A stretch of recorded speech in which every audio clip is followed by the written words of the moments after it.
জামাত ইসলামী ইতিহাসের একটি দুঃখী দল। এই দলটি তার জন্মের পর থেকে বারবার নিষিদ্ধ হয়েছে এবং কখনো নিষিদ্ধ হওয়ার পরে দলটি থেমে থাকে। গোড়াতে এই দলের হাল যারা ধরেছিলেন এখন তারা কেউ এই দুনিয়া নেই, তারা সবাই চলে গেছে।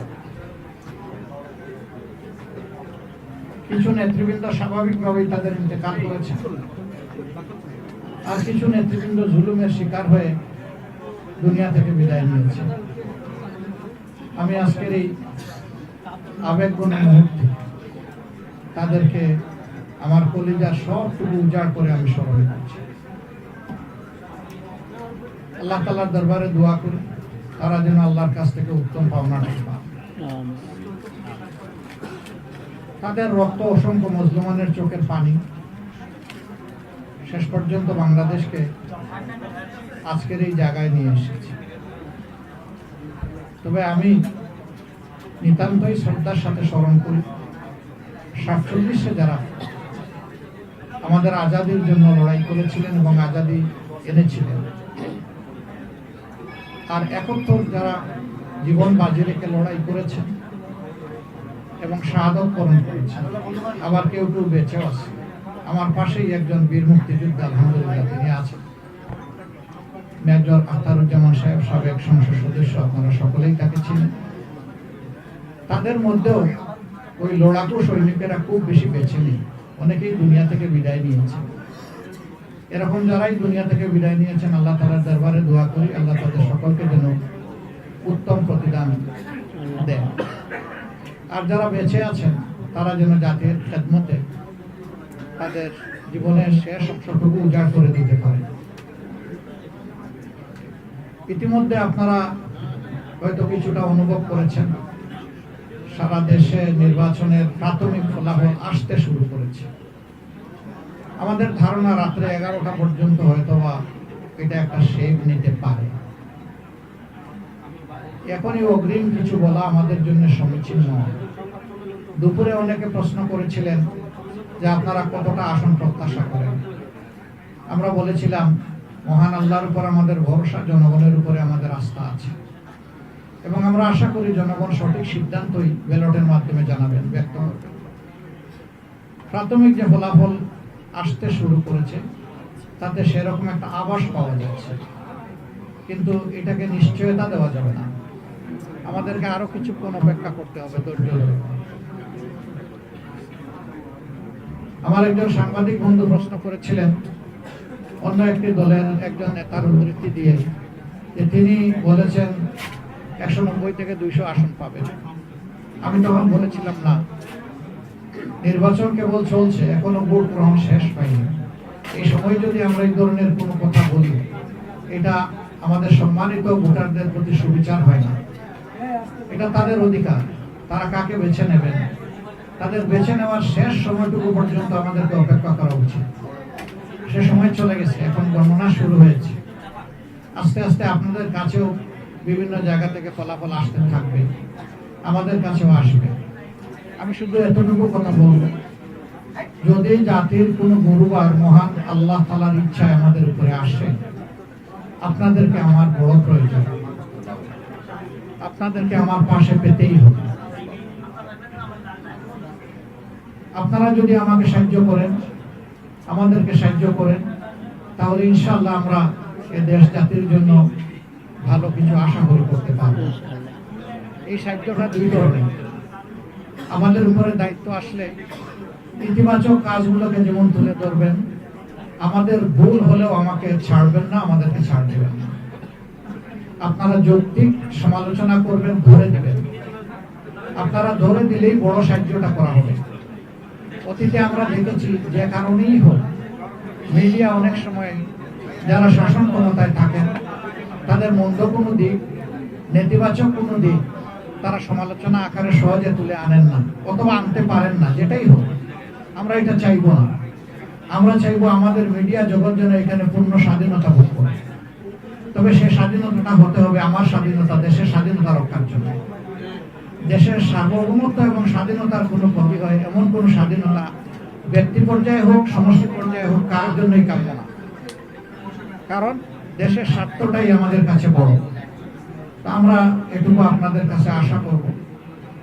আর এ পর্যন্ত যে সমস্ত ফলাফল এসেছে বেশিরভাগ জায়গায় লক্ষ্য করা যাচ্ছে যে আলহামদুলিল্লাহ আমাদের 11 দলীয় নির্বাচনী ঐক্যের যারা ক্যান্ডিডেট ছিলেন তারা এগিয়ে আছে। কিন্তু আমি আগেই বলেছি এটাকে এখনই নিশ্চয়তা বিধান করার মতো পর্যায়ে আসেনি, আমাদের আরেকটু অপেক্ষা করতে হবে। এবারকার ইলেকশনের বেশ কতগুলো বৈশিষ্ট্য ছিল। এর মাঝে একটা ছিল যে গত 3টি নির্বাচন পর পর আমরা ভোট দিতে পারিনি। বাইরে যারা ছিলেন তারাও পারেননি, আমরা যারা জেলে ছিলাম তাদের তো আর কোনো সুযোগই ছিল না।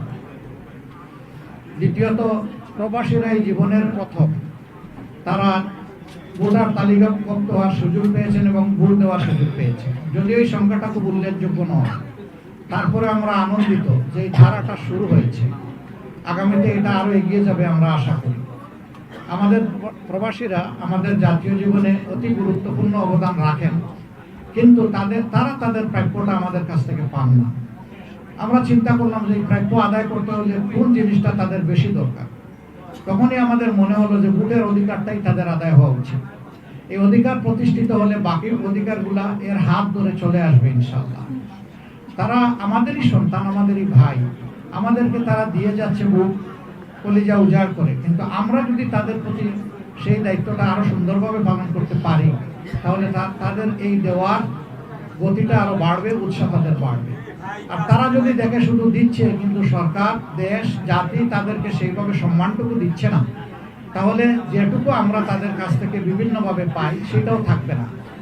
আমি অবশ্য ব্যক্তিগতভাবে শুধুমাত্র ফিনান্সিয়াল রিমিটেন্স আনার পক্ষে না। আমি যেখানেই গিয়েছি বিদেশের মাটিতে আমাদের প্রবাসীদেরকে আমি আহ্বান জানিয়েছি যে ফিনান্সিয়াল রিমিটেন্সের পাশাপাশি আমাদের ইন্টেলেকচুয়াল রিমিটেন্স দরকার।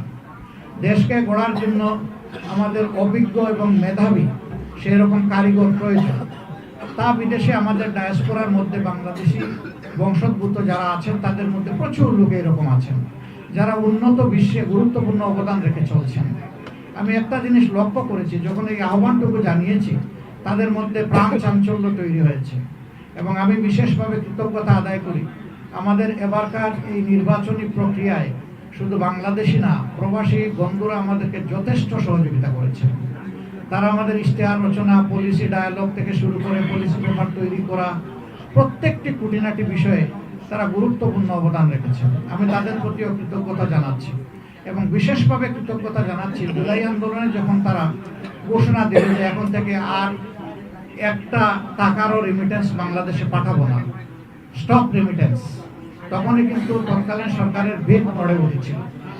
এটুকু করে তারা বসে থাকতে পারতেন, এটাই যথেষ্ট ছিল, কিন্তু না, তারা বসে থাকেননি। বহু দেশে নিষেধাজ্ঞা উপেক্ষা করে, নিষেধাজ্ঞা ছিল সেটাকে অমান্য করে তারা রাস্তায় নেমেছেন, তারা আন্দোলন করেছেন, তারা মিছিল করেছেন, স্লোগান তুলেছেন স্বৈর শাসনের পতনের জন্য। যার কারণে শুধু ইউনাইটেড আরব এমিরাতসেই 237 জন মানুষকে বন্দী করে তাদেরকে শাস্তি দেওয়া হয়েছে। ক্রমান্বয়ে তারা মুক্তি পেয়েছেন দীর্ঘদিন পরে, কেউ কেউ জেলের ভিতরে মারাও গিয়েছে। এরকম যারা ইন্তেকাল করেছেন আমি তাদেরকে আলাদাভাবে শ্রদ্ধার সাথে স্মরণ করছি এবং তাদের তামাম খেদমতকে, অবদানকে, ভূমিকাকে আমি আবারও স্বীকৃতি দিয়ে বলছি। আমি স্বীকৃতি না দিলেও তারা গর্বিত, দিলে আরো বেশি গর্বিত। এটা আমাদের দায়িত্ব তাদেরকে স্বীকৃতি দেওয়া। আমরা স্বীকৃতি শুধু দিয়ে বসে থাকবো না, ইনশাআল্লাহ তাদের স্থায়ী স্বীকৃতির জন্য কি করা যায় সেটা নিয়ে ভাববো। এমনকি জামাত এটাও ভাবছে যে ভবিষ্যতে সুযোগ আসলে ইনশাআল্লাহ তারা যে হারে বিদেশে অবস্থান করবেন, যে সংখ্যায়, সেই হারে তাদের জন্য কমফোর্টেবল জায়গা আমাদের সরকারে তৈরি করে দেওয়া হবে আমাদের নৈতিক দায়িত্ব। তখন তাদের অংশীদারিত্বটা আরও বেড়ে যাবে আমাদের প্রতি, এই দেশের প্রতি। আমরা সেই বিষয়গুলোকেও চিন্তায় রেখেছি। যথাসময়ে আল্লাহ যেন আমাদেরকে সুযোগ দেন এবং বাস্তবায়ন করার তৌফিক দান করেন। আজকের এই মুহূর্তে আমি আসলে কৃতজ্ঞতা আদায় না করে পারি না, করতেই হবে। জুলাই যুদ্ধে যে মায়েরা, যে মেয়েরা রাস্তায় নেমেছিলেন জীবনের ঝুঁকি নিয়ে, ইজ্জতের ঝুঁকি নিয়ে। পুরুষদের কোনো ইজ্জতের ঝুঁকি ছিল না, শুধু জীবনের ঝুঁকি ছিল। কিন্তু মায়েরা ইজ্জত এবং জীবনের ঝুঁকি নিয়ে তারা রাস্তায় নেমেছিলেন।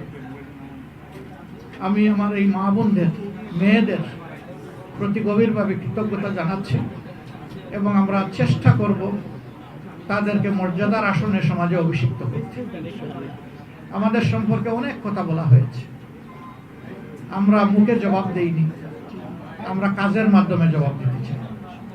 আপনারা দোয়া করবেন। আমাদের এই নির্বাচন চলাকালীন সময়ে সাংবাদিক বন্ধুরা ছায়ার মতো থেকে আমাদেরকে সাহায্য দিয়েছেন, সহযোগিতা করেছেন, আমাদের কথাগুলো মানুষের কাছে পৌঁছে দিয়েছেন। আমরা আপনাদের কাছে কৃতজ্ঞ। একসাথে চলেছি, কিন্তু আমি সমানভাবে আপনাদের খোঁজখবর নিতে পারি নাই। আমি ক্ষমা চাই আপনাদের কাছে, আপনারা ক্ষমা করে দেবেন। আমার দায়িত্ব ছিল আপনাদের খুঁটিনাটি খোঁজখবর নেওয়া, আমি পারি নাই। একবার যশোরে একবেলা চাইলাম যে একসাথে খাবো, সেইটাও একটা ব্যত্যয় ঘটে গেল ভুল বোঝাবুঝির কারণে। তা আমি সব কিছুর জন্যই দুঃখ প্রকাশ করছি। আমি আবারও বলি, আপনাদেরকে বড় প্রয়োজন রাষ্ট্রের, দেশের, সরকারের, জনগণের। আমরা ইনশাল্লাহ একসাথে কাজ করব। আমাদের প্রিয় দেশটি ভালো হলে আমরা সবাই ভালো থাকবো। দেশটি যদি ভালো না হয় তাহলে আমরা ভালো থাকতে পারবো না। আর একা কোনো দলের পক্ষে বা সরকারের পক্ষে দেশ গড়ে দেওয়া সম্ভব নয়। সমাজের সকল অংশের অংশীদারিত্ব দরকার, অংশগ্রহণ দরকার। আপনাদেরটা বেশি দরকার। আমি সবসময় ফিল করি সমাজের দুইটা অংশের চারটা চোখ থাকতে হয়, দুই চোখ দিয়ে হয় না। একটা রাজনীতিবিদ আর একটা সংবাদ মাধ্যম, তারা চারদিক থেকে সমাজটাকে দেখবে, দুই দিক থেকে না, একদিক থেকেও না। যখন চারদিক থেকে দেখা হবে তখন দেখার পূর্ণতা বিধান হবে, তখন আর কোনো কিছু এখান থেকে বাদ পড়বে না, সমাজটা, চিত্রটা পুরোপুরি উঠে আসবে। আমরা ইনশাআল্লাহ একসাথে কাজ করব এই দেশের জন্য। আবারও সংশ্লিষ্ট সকলের প্রতি গভীর কৃতজ্ঞতা জানাচ্ছি, বিশেষ করে দেশবাসী, পুরা জনগণের প্রতি, যে তারা আজকে নির্বাচনে যেভাবে অংশগ্রহণ করেছেন। এই নির্বাচনকে সামনে রেখে অনেক শঙ্কা, আতঙ্ক ছড়ানো হয়েছিল, কিন্তু সব কিছুর পরে নির্বাচনটা হয়ে গিয়েছে আলহামদুলিল্লাহ, এবং বড় কোনো ক্যাজুয়ালিটি হয়নি। আজকের দিনে হাতিয়ার একটা ঘটনা প্রথমে এসেছিল, পরে আমরা ফ্যাক্ট চেক করে দেখলাম এটা সঠিক নয়। হ্যাঁ, কিছু কিছু সমস্যা বিভিন্ন জায়গায় হয়েছে, এটা আপনারা জানেন, আমি বললেও জানেন, না বললেও জানেন। আমি এখন আর এগুলা উল্লেখ করার মধ্যে কোনো কল্যাণ দেখছি না, এই জন্য এগুলো উল্লেখ করতে চাই না। মানুষের সমাজ একসাথে চলতে গেলে ভুলভ্রান্তি হতেই পারে। এই আসনেও যিনি আমার প্রতিদ্বন্দ্বী ছিলেন, তিনিও আমার সহযোদ্ধা, সহযোগী ছিলেন। আমরা আজকেও দুইবার আমাদের একসাথে দেখা হয়েছে। যখন আমরা নির্বাচনী এই লড়াইয়ে অবতীর্ণ হয়েছি, জয় একজনেরই হবে, বাকিরা এটা মেনে নেবে, এটাই স্বাভাবিক। আমরা একজনের জয় হলেও আমি মনে করি যে এটা আমাদের সকলের জয়। এবং যারা এই নির্বাচনে অংশগ্রহণ করেছেন, অন্তত এই আসনের ভালো মন্দ বিষয়ে আমি যদি নির্বাচিত হই আল্লাহ তাআলার ইচ্ছায়, তাহলে আমি তাদের সকলকে সাথে নিয়েই কাজ করবো ইনশাআল্লাহ। তাদের পরামর্শ নিব, তাদের সহযোগিতা নিব। ঠিক অনুরূপভাবে সারা দেশের জন্য বলতে চাই, যদি আল্লাহ তাআলার ইচ্ছায় আমরা নির্বাচিত হই, সরকার গঠন করার সুযোগ পাই, তাহলে সকল দলকেই আমরা সাহায্যকারী হিসাবে পাশে পেতে চাইব। এটা আমাদের আকাঙ্ক্ষা থাকবে। আমরা দিল খুলে তাদেরকে আহ্বান জানাবো। ঠিক একটা দেশ বিশ্বে একা চলতে পারবে না, এই জন্য প্রবাসে, বিদেশে, দেশে, দুনিয়ার যত গুরুত্বপূর্ণ দেশের সাথে আমাদের বন্ধুত্বপূর্ণ সম্পর্ক আছে, আমাদের প্রতিবেশী দেশ সহ, ইনশাআল্লাহ আমরা তাদের সবার সাথে একসাথে কাজ করব। আমরা হিংসার কোনো পরিবেশ জিয়ে রাখবো না। আমরা খোলা মন নিয়েই, উদার মানসিকতা নিয়ে, যার যেটা প্রাপ্য তার ন্যায্যতা অনুযায়ী তাদেরকে সেই প্রাপ্যটা আমরা দেওয়ার চেষ্টা করব। আর আমাদের যেটা প্রাপ্য সেটাও আমরা আদায় করে নেব। আমাদের সম্পর্ক হবে তাদের সাথে পারস্পরিক শ্রদ্ধা এবং সমতা। আল্লাহ তাআলা আমাদেরকে তৌফিক দিন। আমি আপনাদেরকে দাওয়াত দিচ্ছি, যাদের পক্ষে সম্ভব আপনারা 11টার দিকে আমাদের কেন্দ্রীয় অফিসে আসতে পারেন। সেখানে আপনাদের সাথে আশা করি আজকে আরেকবার আমাদের দেখা হবে ইনশাআল্লাহ। সবাইকে আজকের এই প্রেস ব্রিফিংয়ে উপস্থিত থাকার জন্য আমার পক্ষ থেকে, 11 দলীয় নির্বাচনী ঐক্যের পক্ষ থেকে আমি আন্তরিক কৃতজ্ঞতা জানিয়ে আপাতত এখানেই শেষ করছি। তার আগে একটা সূরা আমি তেলাওয়াত করতে চাই। বিসমিল্লাহির রহমানির রহিম। ইযা জাআ নাসরুল্লাহি ওয়াল ফাতহ ওয়া রাআইতান নাসা ইয়াদখুলুনা ফি দীনিল্লাহি আফওয়াজা ফাসাব্বিহ বিহামদি রাব্বিকা ওয়াস্তাগফির ইন্নাহু কানা তাওয়াবা। আসসালামু আলাইকুম ওয়া রাহমাতুল্লাহি ওয়া বারাকাতুহু। অনেক আতঙ্ক ছিল, অনেক ভয় ছিল, অনেক প্রপাগান্ডা ছিল, নির্বাচন হবে না, কেউ নির্বাচন করতে পারবে না। শেষ পর্যন্ত কমিশন, জনগণ আপনারা মিলে সুন্দর নির্বাচন করলেন। এই যে একটা সুন্দর নির্বাচন হলো, বাংলাদেশের রাজনীতির ইতিহাসে সবচেয়ে ভালো নির্বাচন। এতে করে এই পুরো ক্রেডিটটা রাজনীতিবিদ সহ তাদেরকে দিবেন যারা আপনাকে বলেছেন।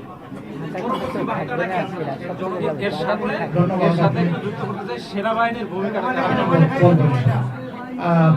ধন্যবাদ। আপনারা যেমনটা শুনেছেন, এদেশের সেন্সিবল সমস্ত মানুষ এই আতঙ্ক আশঙ্কাগুলোর কথা শুনেছে যে ইলেকশন হবেই না, যে কোনো মূল্যে এটা আটকা পড়ে যাবে। তো শেষ পর্যন্ত হয়েছে। আমাদেরকে অনেকে জিজ্ঞেস করেছেন পরিস্থিতি, এই পরিস্থিতি, ওই ইলেকশন কি হবে? আমরা বলেছি যে সব কিছু জয় করে ইনশাল্লাহ আমরা ইলেকশন করব। এটা আমাদের একটা কমিটমেন্ট ছিল, আল্লাহর পর আমরা ভরসা রেখেছি।